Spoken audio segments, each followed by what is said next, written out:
Quiet Mind, Day 60. Stop playing the role. You are not your job, your title, or even your self-concept. You're what's left when all that falls away. Back in the day when humans went from tribal life to early civilizations, things got a little rigid. People were born into roles: priest, soldier, servant, merchant, and that role wasn't just what they did, it was who they were. No one questioned it. Your identity was handed to you like a family heirloom. Here, this is you. Don't break it.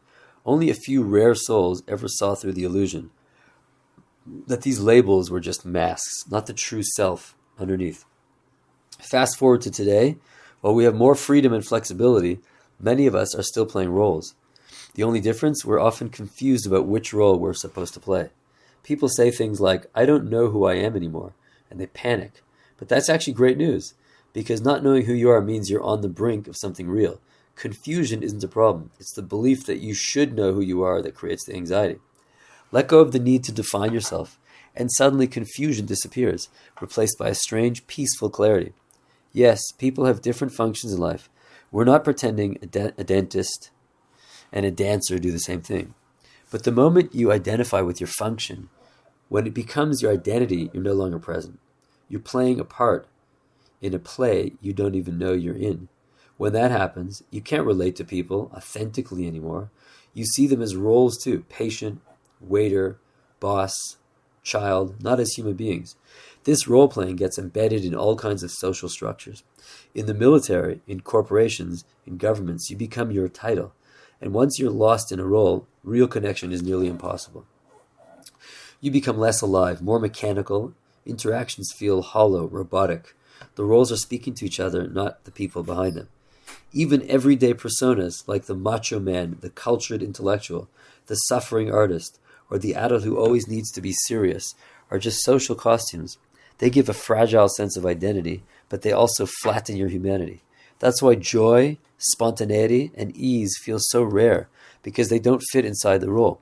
The hippie movement of the 1960s was one massive societal unmasking. It wasn't just about long hair and tie-dye. It was a rebellion against scripted lives. It happened at a time when the Vietnam War made the madness of the old systems painfully obvious. Millions of people, especially the young, started saying no to the roles being forced on them. While the movement didn't last, it cracked the shell. It made space for something ancient and wiser to enter: Western culture, Eastern philosophy, mindfulness, presence. It helped kickstart a global awakening. If you want to wake up now, just start watching yourself. Notice how your voice changes depending on who you're talking to.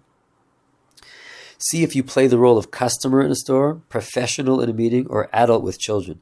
Are you speaking from presence or from a script? Do you treat the janitor differently from the CEO?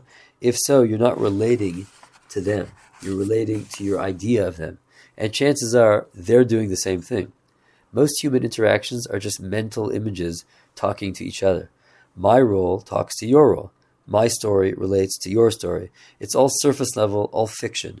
No wonder real connection is so rare and conflict so common. There's no real relationship happening.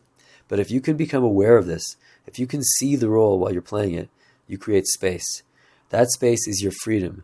That's where your real self lives, not in a role, not in a label, but in the quiet aliveness underneath all of it.